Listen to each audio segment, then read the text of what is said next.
Hello, everyone. Welcome back to News with Innocent, your trusted source for South African breaking news and current affairs. Today's story focuses on Jacinta Ngobese-Zuma, founder of the March and March movement, who has released a new message to South Africans regarding her campaign on undocumented immigration. Her latest remarks have reignited debate across the country, with supporters praising her stance while critics continue to question the movement's approach. In today's video, we'll explain what Jacinta said, why it matters, and what could happen next. Hi guys, I haven't recorded a video in a very long time, but I did say I would record one for the issue on Begin Mbeki, as well as the 31st July protest of Zimbabwe. I've received a lot of criticism from South Africans who are claiming that we're getting ourselves involved in Zimbabwe's issues, whereas we haven't solved our own issues, and to them it doesn't make sense. And I've just got one request. I'm just going to ask for you guys, when we speak, to please listen to what we say as a movement. Don't dilute it with things that other people say or whatever the case might be. Because I've seen a lot of people claiming that, for example, we said that all immigrants must leave the country, whether documented or undocumented. Some of them have claimed that we have been promoting violence. There's a lot of things, which obviously we can't deal with propaganda and misinformation now. There's a lot going on, which is why I'm asking you guys, when we speak, listen to what we say as a movement. Don't listen to what people say we said, you know. If there's no evidence of us saying it, please don't listen to it, okay? So here's the point of what I'm saying. From inception, from the get-go, from day one, we have always been consistent in the principle that we do not want any immigrants who are leaving this country, from any country for that matter, especially African countries, to leave and then leave in body bags, for example. We want them to leave in peace, and we want them to leave. And when they leave, the message remains: they go home and they fix their countries. That has always been the message. It's been consistent. It's never changed. So we're not saying go home in Zimbabwe and starve. We're not saying go home and start doing crime. That's not what we want. We're saying, when you go to your country, go home, fix your country, make sure that it works, not just for you, but for the future of that country, your children, and also of the entire continent, because that's the objective of what we want to achieve. Now, it doesn't take away from the fact that we want illegal immigrants to go. We want foreigners to go who are in the country fraudulently, who are here using the wrong reasons, who are committing crimes and all of those things. We insist on that. That doesn't change, because our country can't be a playground for all kinds of people who have messed up their own countries and now want to come to South Africa and bring that entire mess here. You know, we've seen the many incidents that people are trying to gaslight us about when it comes to the issue of foreigners and illegal immigrants and the behavior that they have in our country. We've seen zamazamas and the destruction that they've brought to our communities, to families, you know, and we've seen even the drug dealers who are thriving in communities. We've seen the hijacked buildings. We've seen the crime. We've seen even the labor laws being broken in the country, where modern day slavery has become a thing. But that does not mean that we do not want them to go back to their countries and fix their country. Now, the important thing about Zimbabwe is that Zimbabweans are fighting an oppression that we also know and we see. And some of them are here running away from that very same problem, which is what we are advocating for Zimbabweans to stop doing. You can't keep running away from your problems because you're saying you don't have freedom in your country. South Africans had to die for this country to be where it is today. And one of the other things that I did mention was the fact that, you know, if Black people can fight, oppression colonialism. I know Zimbabwe was the first country to actually get its independence in Africa. So if they were able to do that and they were able to thrive and overcome all of that, why can't they now fight the same oppression just by a different skin color? So do we only see oppression when it comes from white people, even when our own people who are black like us are oppressing us? We're saying we're going to fold our arms and act like we're helpless. That's not what we want. We want Zimbabweans to go to Zimbabwe, and whatever oppression, whatever issues that they feel they need to fight against, they must fight against.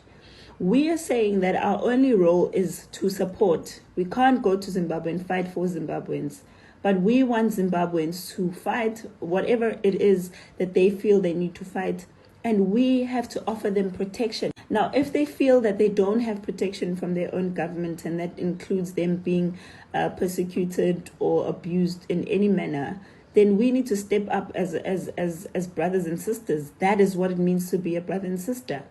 It doesn't mean that we're going to neglect our own fights and saying that Zimbabweans who are in South Africa illegally must go and fight for their country or and fight against their government. That's not what it means. It means that we're saying those that are still in the country legally must not find comfort.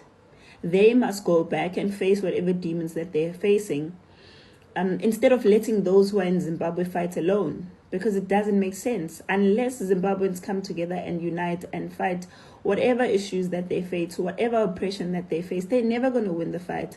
But also, we can't sit back and say we want them to be persecuted or face all kinds of problems when we have an ability to help them. So we can use our social media, we can use our voices, we can use whatever we want to use to make sure that the plight of Zimbabweans is echoed, and whatever it is that they're facing becomes less of a burden for the people who are in Zimbabwe.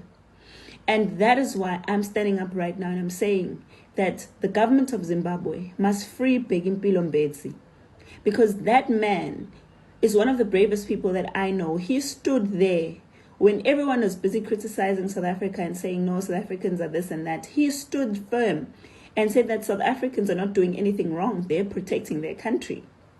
And we must come to Zimbabwe and do the same. And he didn't just end there. He actually came together with Zimbabweans who know what they want and who know what they want their country to be like. And they decided that they're going to set a date, which is the 31st of July, because they want to stage a protest. Now, nobody deserves to be abused and tortured and treated like they're a criminal just because they want to protest, and peacefully, because we promote peaceful protests ourselves. Now, we're seeing a lot of, threats and a lot of abuse going to people of Zimbabwe who are saying that they're going to be protesting on the 31st of July. And we've also seen Jacinta Ngobese being arrested for that. And it's absolutely heart-wrenching to see Zimbabweans who are outside of South Africa, who are in the diaspora, pretending as if this issue is not happening. So we have to step up and say that there needs to be justice served. People cannot be stopped from protesting peacefully. They're not saying they're going to go there, they're going to start burning things, they're going to start killing people, they're going to start whatever. They're saying they want to make their voices heard in their streets, in their own country. And it cannot be fair that the government does that. And our government is always acting like they're the big brother of Africa. So if you are the big brother of Africa, why are you not going to help the people of Zimbabwe and allow them to protest peacefully by telling Nangwanga to let the people of Zimbabwe protest peacefully the same way that we do here? But it only takes for the people of Zimbabwe to stand up for themselves as well. And we can only support what they start.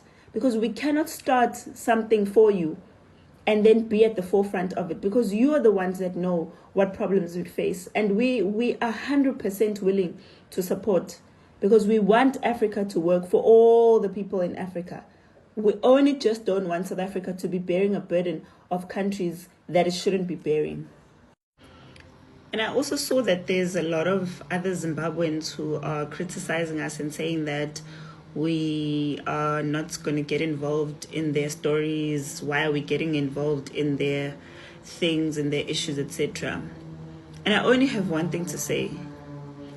We did not ask Zimbabweans to come to South Africa. You came to our country. and you made yourselves our problem. So now if solving the problem means that we have to make sure that your problems are solved so that you can go back home, then we're going to solve the problems. So the day you decided to come into our country illegally and you didn't ask us for permission, you came. We're also not asking you for permission. We're going to solve the problems so that the problems are solved and they can go and solve their problems. Otherwise, if we continue making this about feelings, it'll never be solved. Because a lot of you like saying that this is about South Africans not hating you, and you know the truth. You know the truth. You know that's not even true. You know that's not true. But we are not negotiating anymore, unfortunately. We're just going to do what has to be done because the problem needs to be solved. If we had done this based on how people feel, then I'm telling you much and much wouldn't be standing today, because people have felt a lot of things about us, including extreme hatred. Some people have even tried getting rid of us by all means possible. But at the end of the day, we remain firm on principle, because we know at the end of the day, for South Africa to survive, this has to be done. It's not about hatred. And we are not going to be explaining this anymore, unfortunately, because we can't watch our country crumble while we say and make this about feelings. So, Begimpilo Mbetsi must be free in Zimbabwe. And you Zimbabweans have a duty to free yourselves and to stand up for yourselves and your children and their future. There's no other way. That's the only Pan-Africanism that we want.